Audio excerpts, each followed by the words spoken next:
So we're going to start, because this is a direct follow-on from the Pirkei Avos Shir. So we're going to start with the Mishnah from Pirkei Avos, which you should remember, right? And that was the first Mishnah of the 5th chapter of Pirkei Avos. Remember that?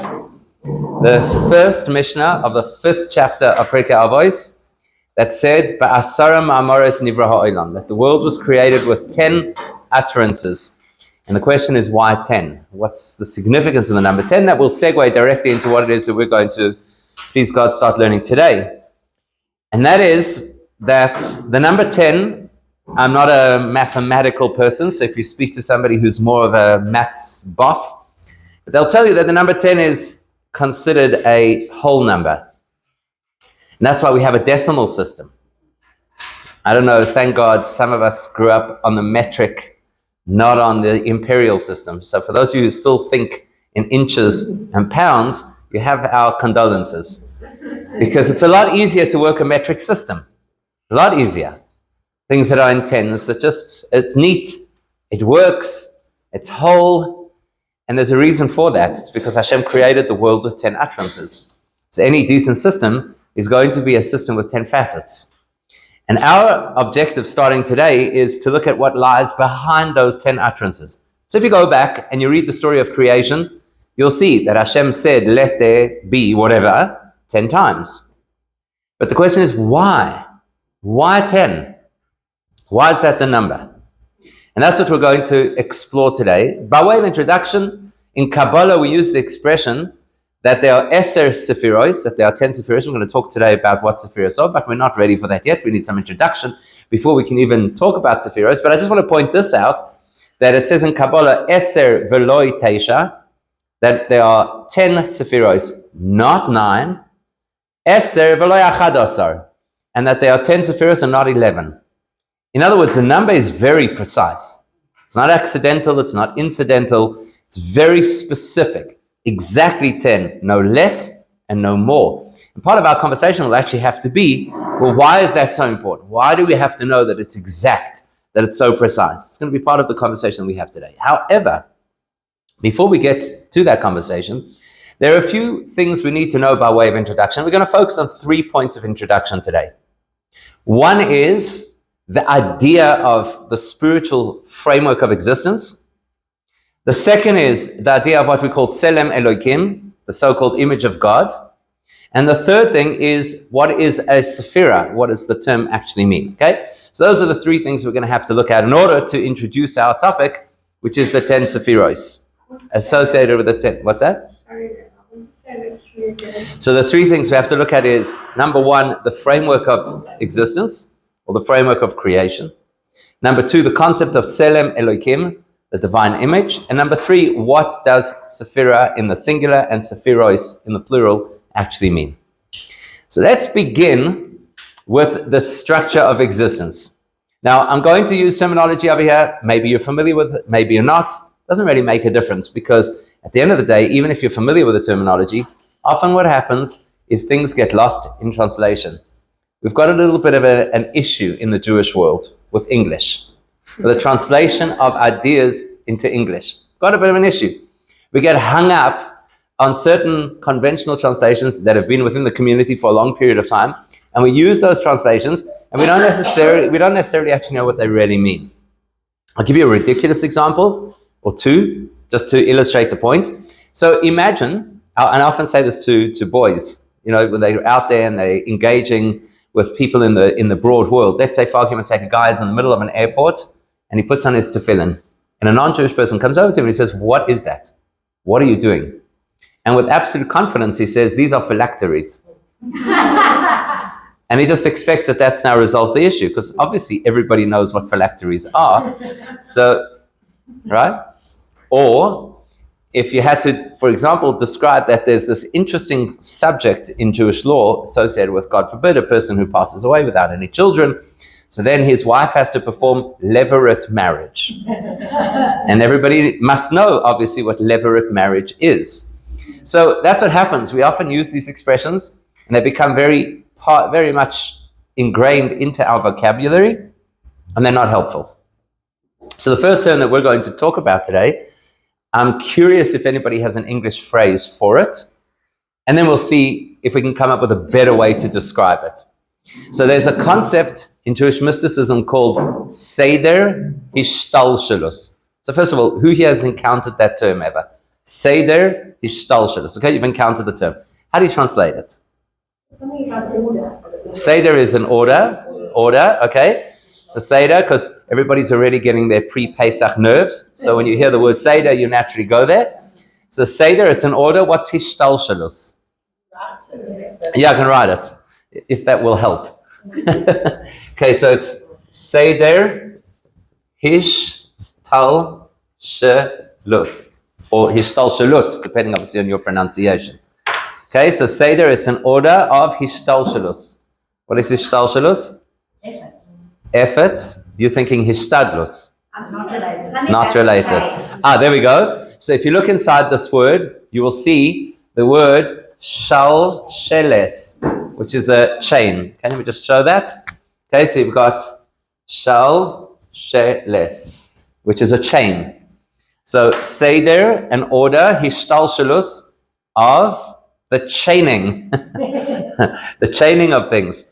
Let's think a little bit out of the box here. Think about physics for a moment. What? Linking of chains. So just think in the language of physics. What do we have with this? Okay, atom bomb has this process. So what do we call it? What do we call it? A chain reaction. Right? We talk about a chain reaction. A chain reaction. So we have that language in English and physics. The concept of a chain reaction. Seder Hishtalshelus is an order, a better word than an order, because let's be honest, the word order makes it sound like it's a sequential time thing. That's what it sounds like, right? Order often sounds like putting things into the right time or putting things into the right spaces. But I'm going to use a slightly different word over here. Seder is a framework. So when you organize things, then you have a framework, and within that framework, things can be, successful, or they can be viable. So Seder Hishtalshelus, the framework. Now we're going to get rid of the word chain reaction. We're going to call this the framework of spiritual evolution, because that's what an evolution is. One thing leads to the next, leads to the next. And in the same way, a chain reaction is exactly that. You have one thing that leads to the next, that leads to the next. So it's a framework of spiritual evolution. Now, the reason that that's important for us to understand is because we understand that Hashem did not create a world of chaos. He created a world of order. He created a world where things work in patterns and where there is cause and effect. So that's why the framework within which everything exists is called Seder Hishtalshelus. That's the framework of the entire spiritual evolutionary process. That means everything has its place, everything has its source, everything has its network, everything has its consequences. That's how Hashem has designed the world. So in all mystical teachings, we speak about, whether it's Kabbalah or Hasidus, we talk about the concept of Seder Hishtalshelus, the framework of an organized spiritual evolution or evolutionary process. Now that's really, really important, because that tells us that there's a hierarchy in existence, and on the more elevated platforms of the hierarchy, things are more complex, more sophisticated, and more abstract. On the lower level of the system, so that's another word we could use, we could call it a system. So in the lower levels of the system, things are more confined, more defined, more limited, less abstract, less powerful, less complex. So we understand, for those people who are into this, we understand that in physical terms, things evolve from more primitive into more sophisticated. And in spiritual terms, things evolve from more sophisticated to more primitive. So in other words, if you look at a tree, the root system of the tree is beneath the tree, and it's even below the ground. That's where the root system is. Now, the root system is actually not primitive. It's actually highly developed, and it does a whole lot of things. It provides nutrients to the tree. It anchors the tree in its space so that it can be resilient, so that it can survive. So the root system is really important in order for the tree to develop and to grow and to achieve whatever the tree has to achieve. So in the physical world, the root of something sits underneath it. The foundation of a building is under the building. and again, below the ground. It's not necessarily visible. Now, there's an important thing. When you're talking about the root of something, it's not visible to the eye. It's no different in the spiritual worlds. The root of something is also not visible to the eye, but instead of sitting at the bottom of the system, sits at the top of the system. So we live in an inverted world. The way things are in the physical reality is the inverse of how they are in the spiritual reality. So when I'm talking about a Seder Hishtalshlus of the physical, I'm going to talk about a seed, which is very small, primitive, and undeveloped, growing and evolving into something which is much more developed, a tree that potentially could provide shade or fruit or could grow to a very great height, whatever the case is. In the spiritual terms, it's the exact opposite. The root of things is always at the top, at the highest point. Again, it's not primitive, but it is simple. There's a distinction between primitive and simple. Simple means that it contains many, many facets within a singular entity, like the seed contains all of the potential for growth in a single entity. So in the same way, in the spiritual world, you have to expect that whatever's higher up in the hierarchy is going to contain much more power and complexity within it, even though it's not necessarily so to speak, spelled out or expressed. And right now that might sound very abstract, but we'll get there as we go through the Sefiros. So we have to understand that as we go through the Sefiros, we're going to start at the highest point, which is going to be the most powerful point, the most developed point, but at the same time, in a certain respect, the most simple point. And then we're going to evolve out from that into things that are more and more limited, and at the same time, more and more, so to speak, clear, understandable, relatable. So you have to kind of expect that. So everything that exists within a broader framework called Seder Hishtalshlus, the framework, the structure of the evolutionary process of creation. And then along the way, there are going to be mini structures within the structure. For example, again, we can see this. Hashem's designed the world in such a way that we could look at the world and we could see what it teaches us about spirituality. That's the pasuk in the book of Eov that says, "Mi besori echze Eloika," from my own flesh, which means from my physical experience, I can perceive godliness. And that's really how it works. The Hashem designed the world, first the human being as an organism, and the society in which we live, and the world in which we live. All of that is there to assist us to understand things about how Hashem works or how Hashem creates. So, to use an example, a human being is fundamentally a Seder Hishtalshelus. It's not really the correct term to use because Seder Hishtalshelus is usually the structure. But we are beings of Hishtalshelus. That means we are beings where inside of ourselves we process things in a structured, organized, developmental way. That's how we work. So, for example, you have an idea and you develop the idea and then you apply the idea. That's an evolutionary process. So the human organism as a single organism is a structure. It's an evolutionary structure. It's a developmental structure. There's the root of something in my life, how it develops. That's why, for example, when a person's trying to work out why it is that they have certain hang-ups, you've got to try to get to the root of the issue, discover where it came from, because fundamentally we are these organic, structured, evolutionary beings. When I say evolutionary, I don't mean the theory of evolution. I mean evolutionary in the sense that we develop and we grow and we progress. But we live in a community. That's another entire structure, another entire framework. And in that framework, my entire organism is actually just one piece of that framework. So let's say within a community, you've got the people who are the finances of the community, the leaders of the community, the teachers of the community, the chesed workers of the community, there's all different perspectives, right? There are many different roles. So I have my role in the community, so that is my piece of that structure. So it's valid to say that I have an entire structure and hierarchy within myself, and simultaneously in the bigger structure, I'm just a piece of the puzzle. And our community is just one community in this broad nation of Israel that is spread around the world. So our community has all of its sophisticated dynamics, but relative to the Jewish people, we're just one piece of the puzzle. So we can understand, by looking at our world, we can understand that there are things that work in the macro and things that work in the micro. From that, we can understand that in Hashem's creation, there are also things that work at a micro and at a macro level.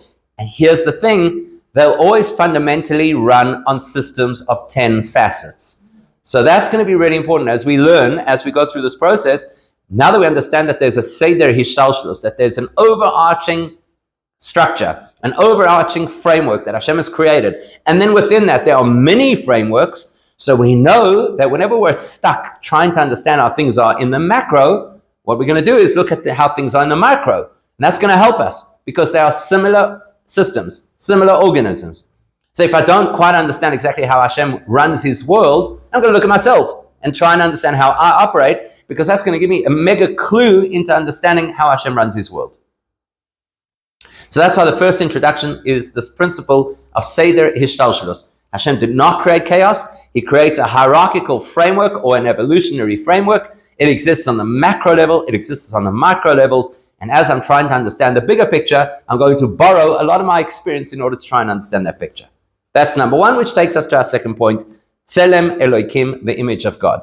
We know that one of the things that we're told is the greatness of a human being is that we are created in the image of God. And that's a really confusing thought. What does it mean to be created in the image of God? Does that mean that it's the Jewish God, so his image maybe has a large nose? What exactly do we mean when we speak about this image of God? Isn't one of the fundamental principles of Judaism, as the Rambam teaches us in Hilchos Yesodei HaTorah, the foundational principles of Torah, and we also know it as one of the 13 Ikrim, one of the 13 principles of Jewish faith, Ein Loi Demus Haguf. Hashem has no appearance. Hashem has no image. So how on earth could the Torah say that we are created in the divine image? If it's a fundamental principle that Hashem cannot have an image, and in fact, if a person were to believe that Hashem has an image, that is heresy. So how could we suggest that we are created in the divine image? Okay, really important. Okay, that's a divine role. If you're going to say that we are to be a creator, like Hashem is a creator, that's valid. That means we have a role to play, which is similar to a role that Hashem plays. That doesn't mean that we're in the divine image. So what does it mean when we speak about the divine image? So what does that mean? You can't say that's what Hashem is, because then you've just given Hashem an image. If you're going to say Hashem is, whatever follows next, whatever you put into the next part of that sentence, no matter how sublime and abstract and spiritual it sounds, it's heresy. If I have a sentence that begins Hashem is, and then I fill in any descriptor after that, that is heresy.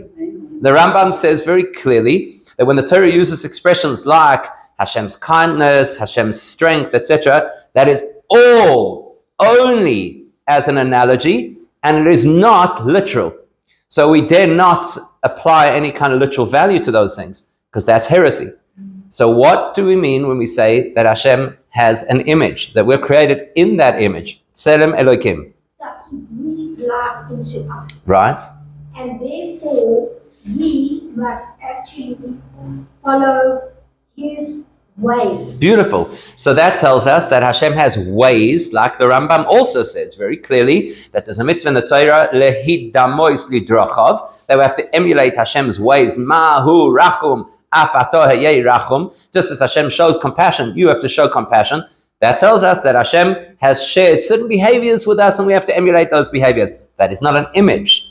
That is a series of behaviors that Hashem has chosen to use that we have to follow. It's not an image. What do we mean when we say Tselem Elokim, the image of Hashem? He's the king. We need to Again, if we say he is, and we finish that sentence with a description, that's heresy. So if we say he is the king, that is a rejection of Hashem. Hashem is not the king. Hashem is Hashem. He could play the role of a king, yes. You could say that. As he could play the role of a father, as he could play the role of being compassionate, and we're supposed to learn those things. So in certain areas of our life, we're supposed to be leaders, like he is the king, or plays the role of the king, and we have to be compassionate as he plays the role of compassion. What does it mean to refer to a divine image? It's a very troubling thought, this. Tselem Elokim. And yet we use it as a throwaway comment. We're so comfortable with it. We're constantly speaking about the fact that we're created in the image of Hashem. And that's why we say that human life is so valuable and you have to do everything to protect human life, because we're very comfortable with the principle that Hashem has an image. When you actually stop to think about it, something doesn't add up over here. So it's good that we're doing this just days before Purim, because that's going to help us. What are you going to do on Purim? I don't know if you will, but your kids for sure. What are you going to do on Purim? Which means you're going to convey a certain image on Purim. Whatever it is that you choose that you're going to dress up as, that's your image for Purim. And I'm afraid to say, Purim might be the one day of the year where the image is kind of authentic. Because the rest of the year, we're putting on an image. consciously or subconsciously. We're always putting an image to the world. This is how I want people to perceive me. I want them to think that I'm a nice person. Like people are forever telling rabbis, the most important thing in the world is to be a mensch, which effectively means they say, I think I'm a decent person and everybody should be like me. So the question is, all year long, all day long, every single day of our lives, we're putting on an image. When are we not wearing that image? So again, on Purim, it's very obvious because you put on a mask and everybody's, oh, look, you're dressed up as such and such. And now we know that it's not really you. But the rest of the year, you're also dressed up as something and it's not necessarily really you, but everybody's gotten so used to this version, so they just accept that that's you. So when are we not wearing this image, this mask, disguise? When? When? Not necessarily. I'm afraid to say, on Yom Kippur, you have people over there who put on a great image on Yom Kippur. Look at me, I am the great big davener of the shul. I can daven longer than anybody else. I can daven more intensely than anybody else. It's still an image. So when do we not wear an image? At home, and when you're alone. At home, and more specifically when you're alone. So when you're home alone, that's probably the most authentic that you are, is home alone, because there's nobody to put on the image for. And that's why there's certain things that occur at home that you hope nobody will ever see. Because this is me, this is the real me that I'm trying to protect from exposure. That tells you that fundamentally the idea of an image fundamentally means it's not the true self. If it's an image, it's not the true self. By definition, if it's an image, it's not the true self. Therefore, what the Rambam is telling us is, obviously Hashem is going to share himself with us in various ways to make him approachable and relatable. That's the expression we keep using. Dibra Torah Keloshem B'nei Adam, that the Torah speaks in human language, so it could be relatable for us. Hashem's consistently conveying a sense of closeness to us. We have to know that that is an image. It is not him. It's the image he's portraying. That's really important for us. So when we say that we're created in the image of Hashem, that means first Hashem portrays an image, which means Hashem shares himself in a particular way, and then he designs us to reflect that image.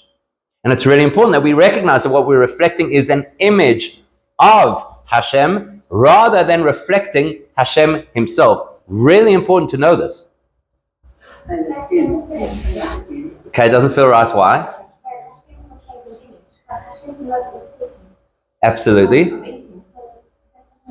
Okay, so let's no, fine, perfect. So the question is, Hashem is the most authentic that exists. How could Hashem, so to speak, wear a mask? How could Hashem project an image into existence? So let's have a look. Let's firstly start like this. Which name did Hashem use in order to create the world? Elohim, right? Hashem chose the name Elohim. Why did Hashem choose the name Elohim in order to create the world? Gevura. So what is Gevura? No, perfect. What does Gevura mean? We're going to get there. It's one of the Sefiros. We're going to learn about it. What does contraction mean? There's another word like phylacteries and levirate marriage. So what I'm saying, what does contraction mean? It means not revealing all of it. Exactly. What is strength? What's the definition of strength? We learned this in Pirkei Avos. That's why it's great that we've done the prep of Pirkei Avos to get here. So we did this in Pirkei Avos where we learned Ezehu Gibor. What's the definition of strength? Hakovesh Esitzroi, the ability to rein yourself in. That's what strength is. In other words, the most authentic thing to be sometimes is not expressing yourself. I'll give you an example of that, right? You ever hear the story of the couple is on a date and this guy is so full of himself that there literally is no room for anybody else. So he starts talking about all these achievements and all these talents and all these characteristics, and he's going on and on and on. The poor woman is sitting there and she can't get a word in edgeways, which is quite unusual, but that's what's happening. Eventually, after he finishes his whole soliloquy, he turns to her and says, okay, listen, I've spoken enough about me. Why don't you say something about me? Now I want to ask you, is he being authentic? Yes. It's a good question, right? Is he being authentic? No, he's being overbearing. There's a difference. I don't always have to show everything about myself in order to be authentic. We know in halacha that there are certain questions that a person is allowed to answer without telling the full truth. For what reason? Shalom. We always talk about shalom bias. It's not the only example. For shalom, for peace. So for example, remember Aaron used to go to the one guy and say, your friend wants to really reconcile, but he's too embarrassed. And then he'd go to the other person and say, your friend wants to reconcile, but he's embarrassed. That was not factual, but it was authentic. The reason it was authentic was because he believed that deep down that's really what these people wanted. So it is possible to show an image to the world that is not your truest self and be absolutely authentic simultaneously. So in order for Hashem to create the world, he cannot show his authentic self. Not only he doesn't, he cannot show his authentic self in order to create the world. Why not? It'd be overbearing. Be completely overbearing. It's not that we would die, even though that's accurate. It's not that we would die. Dying means you exist just in a dead form. Whereas if Hashem had to reveal himself, we wouldn't exist. Because if Hashem reveals his authentic self, does anybody know the phrase that describes his authentic self? Somebody said it before. Ein oid milvadoi. Right? Ein oid milvadoi. There's nothing else besides Hashem. So if Hashem shares his authentic self, then the only thing that can exist is himself.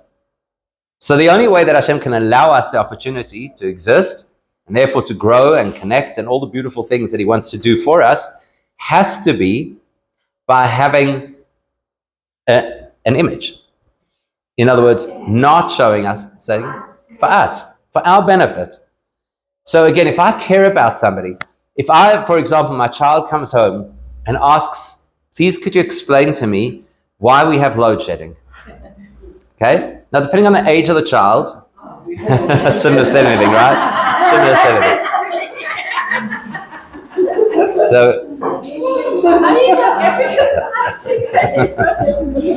So interesting. I've had the experience in my life to sit in a shira with people around a table and the lights flicker and the person says, I think that's my father's spirit. And in Joburg, we sit and the lights flicker and they say, I think that's Eskom. So, in any event, so the child comes home with a question, and the answer is very technical. Now, if the child is very small, if I want to be authentic, do I then tell them everything I know about the technical side of power generation? Because that's my authentic self. The kid won't understand one word of what I have to say. Or is my authentic self to say, I'm not going to bombard you with what I know, but I'm going to be authentic in the fact that I care about you, and therefore I want you to understand things at your level, and so I'm going to limit what I share with you, because that way you'll actually understand. So exactly. So what's authentic? When we say that Hashem is authentic, what do we mean by authentic? So here's an expression. You've got to remember this expression for the whole course. You ready for this? It's a very powerful expression. I believe it's from, stand to be corrected, I believe it's from Sefer Yetzirah. So the expression goes like this. Kashem sheyesh loy koyach bebilti bal gevul, just as Hashem has koyach, power, bebilti bal gevul, in the infinite realm, kach yesh loy koyach begvul, so he has power in the finite realm. Okay, just as Hashem has power in the infinite realm, so he has power in the finite realm. And let's unpack this, because it's really, really important for our conversation. When are you most impressed by somebody who's very smart? Are you most impressed when you can't understand them? Or when you can understand them despite how smart they are? The latter, right? Yeah. The latter. That's why, for example, the Gemara tells us that Shlomo HaMelech, based on a pasuk, but Shlomo HaMelech, King Solomon, when he explained something, he used to give 3,000 analogies, 3,000 mishalim to explain a concept. Now, I don't personally enjoy those kinds of speakers. I say the same thing in 3,000 ways. But an analogy is a different concept. It's not just repeating information. Why do you give an analogy for something? Exactly, because the person can't understand the core material. So what we've got to do is give it, what's the word? We can give it an image. We've got to give it an image. We've got to give it something relatable. What's an image? Something I can see, something I can relate to, something I can appreciate. Different people, depending either on how they think or on their level of knowledge, will require a different kind of image in order to illustrate the same point. In other words, a different kind of analogy. For example, in a South African crowd, sorry to say the same thing 3,000 times, but in a South African crowd, we are very fortunate. We have many electricity-related analogies that we could use. And they really do clarify things for us in understanding spiritual concepts. But if you had to go to an Australian or an American community and try to use the same analogies, it wouldn't speak to them. So when Shlomo HaMelech uses 3,000 analogies, that means he's able to meet 3,000 different types of minds at their level and explain the concept that each of those 3,000 levels can equally appreciate the concept with the full force of its meaning, as if it was Shlomo HaMelech understanding it himself. So now I want to ask you, at which of those 3,000 points is Shlomo HaMelech being authentic? All of them, right? All of them. Because what is authentic? Authentic means speaking to you at your level, in your language, so you can really understand, because my authentic self is to be a teacher. In the same way, Hashem's authentic self is to be able to create, and not only create, allow his creations to have a viable sense of self and an opportunity to grow and connect. So the most authentic thing that Hashem can do is create an image for our interface. And the interesting thing as well today, people think that authenticity is about yourself and making yourself be heard, and the truth is that authenticity is opposite. It's actually... Well, we'll see. I agree with that authenticity is not just about self. In other words, if authenticity becomes an excuse to be in your face, that's not authentic either. But it also depends on who you are. Not everybody is the same, and therefore not everybody's authenticity is the same. So for some people, their authenticity has to be their ability to convey, to connect, etc. For other people, not necessarily. So it's a bit more of a nuanced conversation. But for the purposes of our conversation, we know that in order for Hashem to create, Hashem conceals. That's why the name that is used for the creation is the name Elokim. Elokim has the same gematria value as the word ha-teva, which is nature. Now, what's the root of the word teva? Where does teva come from? We all think just simply that, teva means nature. But what does teva actually mean? Where else do we have that word in another form? And it pops up more than once in Torah. Where else do we have the tes, base, ayin root in Torah language? Okay, want to narrow it down a little bit? Let's narrow it down. It's in Oz Yashir. We've got the word in Oz Yashir. Tuba'u b'Yamsuf. They drowned, it describes how the Egyptians drowned in the Yamsuf, in the Sea of Reeds. What is teva? What is nature? It's an equivalent of drowning. What happens when something sinks or drowns? So I'm standing on the beach and I watch something sink. What happens for me? It disappears. What is teva? Teva, nature, is where Hashem disappears. That's the definition of nature. So what's the name that Hashem uses to create? Elokim. The name that implies that Hashem disappears from view. That's what sits at the core of the whole process of creation. And that's what we, for our purposes, are calling an image. It's not that Hashem disappears and now there's nothing to see. It's that what we see is not the full picture. In fact, it's not even scratching the surface of the picture. It's the image that Hashem projects. Let's do this one more time from a different perspective, just to be, I hope, a little bit more confident with the idea that it's authentic while it is only an image. But I ask you this, could it be that Hashem actually is like an analogy? That he's just like he has to give an example. You could say Hashem's image is an analogy. Yes. You cannot say that Hashem is, because because Hashem's image is an analogy. That you could say. So let's use another example. Okay, let's use another example. When a person has a child, you know what happens as soon as a person has a child? Everybody crowds around and weighs in with their 2 cents of exactly who they look like. It's true. And depending on which side of the family you're from, you have a little bias in terms of who they look like. Then that child grows up, and some members of the family are still going on about this. You look exactly like so-and-so. And children go through a phase in their life where they say, I look like me. Where they become uncomfortable with that comparison, that you look like somebody else. Likewise, when people say, oh, that's exactly what your father would have said. Or that's exactly your gestures, your idiosyncrasies, your gait, your posture. It's exactly like your mother. People don't always enjoy hearing that because they want to know that they're their own person. So is it possible for somebody to grow up as the child of somebody else and actually become their own person? In fact, is it possible for somebody to grow up and say, I will never do those things that my parents did, and I'm going to make a concerted effort to be different to them? It's possible, right? It absolutely can happen, especially if a person had unhealthy parents, God forbid. Then it's a very important thing for the person to grow to the point where they say, I'm never going to be like that. I'm not going to be an addict like they were. I'm not going to be abusive like they were. I'm not going to have anger issues like they were. I'm not going to be a lo yutzlach like they were, right? Those are all valuable things. Now, it's possible that somebody could do such a good job of their self-growth and of creating healthy boundaries, let's say, with a toxic parent, that somebody is one day surprised to say, wow, I didn't realize that you were actually so-and-so's child. And then they're going to say, well, we don't really talk about it, or let's change the subject, I'm not comfortable with it, etc., because they believe they'll be judged by that persona, right? So the person could do such a good job of disguising themselves with this new image that they've created, that they're showing to the whole world, until we do a DNA test. Because you can't fake that.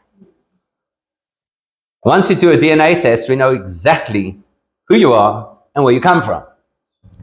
So is the authentic DNA of this person not part of the image that they're now living? In other words, because this person's done so much work, and because this person's modified themselves so much, is their DNA no longer their DNA? No. Of course not, right? Not only that, but I'd go so far as to say that the reason that they've done all this work is probably also coded into their DNA, because we have an expression we use in Gemara where we say, Yofa koyach haben mikoyach ha'av, which means that sometimes a child has greater abilities than the parent. Okay? Very often. And we're told that that's the one time that parents are not naturally envious. Is you're not envious of your child's success, you celebrate your child's success. But Yafe, which means it's more beautiful. Okay. More beautiful, right? Yafe koyach haben mikoyach ha'av, that it's possible for the child's talents to be more beautiful, or achievements to be more beautiful than the parents' achievements. In Chassidus, we read that sentence slightly differently. Yafe koyach haben, the beauty of the child's abilities, mikoyach ha'av, comes from the potential, the undeveloped potential that was already within the parent. In other words, it's coded into the DNA. That parent didn't, for whatever reason, release that code into success, whereas this child has. So Yofe koyach haben, all of the greatness of the child is mi koyach ha'av, came from the coding of the parent, the genetic material of the parent. That's why it's possible for somebody to have an image and be, so to speak, completely authentic in terms of who they truly are. So when we say that Hashem is using this image, which we're about to describe as the 10 Sefiros, so this image is not inauthentic. It's not different. It's not that Hashem is being something else. It's Hashem investing his full, infinite self in 10 finite streams, as only Hashem can, because just as Hashem has the capacity for absolute infinity, he has as much power, bigvul, in the finite. For us, that cannot be. Either you're finite or you're infinite. For Hashem, it is possible to be absolutely infinite while you are expressing a finite image. That's the distinguishing factor between Hashem and anything else that exists. So it's quite important for us to know that. What's the value of the image? It allows us a point of contact. It allows us some level of understanding. It allows us access and connection. That's why Hashem projects this image. Does that make sense? Yes. So that's what we call, make sense? So that's what we're calling now the image of Hashem, is these 10 Sefiros. So the third thing I said we have to do today is understand what the word Sefira means. And everybody gets very excited at this time because we know that if you survive Pesach, then you get to what's called Sefiros HaOmer after that. So, then you can actually invest in self-growth and development. So there's a natural association between Sefira and Sefiros HaOmer. So in the last bit of time that we have left, how do you translate the word Sefira? So 1 Sefira, 2 Sefiros. How do you translate? Before you translate, there's a whole theory about how a language has evolved out of Lashon HaKodesh, out of the holy tongue, which makes a lot of sense because it's the original language. So before you translate, just listening to the word Sefiros, what English word immediately do you associate with the word Sefira? What? Sphere. A sphere, right? A sphere. And there's a reason for that, because these are 10 different spheres of existence, or 10 different spheres of expression. Now let's look at the Hebrew. What words translate from Sefira or are associated with Sefira? Let's see how many we can come up with. Okay, Sapir, let's first do translations, then we'll do associations. I agree with Sapir, we're going to come to that in a second. So what does Sefira mean? Let's start with that. What does Sefira mean? Characteristics. No, that's how we explain it, but that's not what it means. So what is a Sefira, or what is Sefira? I gave you such a massive clue just like a minute ago. It's something certain. What is Sefiros HaOmer? Counting. What is Sefira? Counting. That's the first translation. Sefira means to count. Why is it to count? Because Eser v'lo teisha, Eser v'lo achadasar, it's a very specific amount of energies. Counting means we've defined exactly how many there are, and it's really important for us to understand that there are 10 and no more, until we learn further and then discover that there is more. But that's just classic Judaism for you, right? So 10 and no more. Okay, Sefira means to count. So if you relate it to the Ishtal Shados, then it's an arena whereby the chain of events can link to the next chain of events. Good. So the chain of creation of energy can move into another creation of energy, which ultimately manifests in this big. You said it was a small becoming big. No, big becoming small, but every single part of big becoming small has to be contained in its own sphere, its own Good. portion of Ishtal. So what's the translation in that explanation of the word Sefira? I'd say it's a containment or a space. Okay, so containment, but you're not going to see that in the word. Okay. So it's I agree with that. It's a space, it's a sphere, right? It's an environment, it's a structure, it's a framework. So how do I know the difference between one structure and the next structure? Somebody needs to explain it or tell me, like the word sipur, right? Each sphere tells its story. Each one describes its reality or its component or its part of the network. So that's another reason that we're calling these Sefiros, because each one has a whole story to tell. Each one has a whole expression of the divine that it represents. And then we also have that word sapir. What's a sapir? A sapphire. And in Torah, we typically refer to precious gems, and very often specifically to the sapphire, as those that shine. So for example, there's even an argument that the tzohar, the special source of light, for lack of a better word, in the ark, in Noah's ark, was a sapphire, was this sapphire stone that somehow generates light even in a dark environment. And so what is light versus darkness? Let's try and strip it away from the normal language that we use and look at this clinically. What is the difference between being in the dark or being in the light? Clarity. When you're in the dark, you're fumbling. You don't know where things are.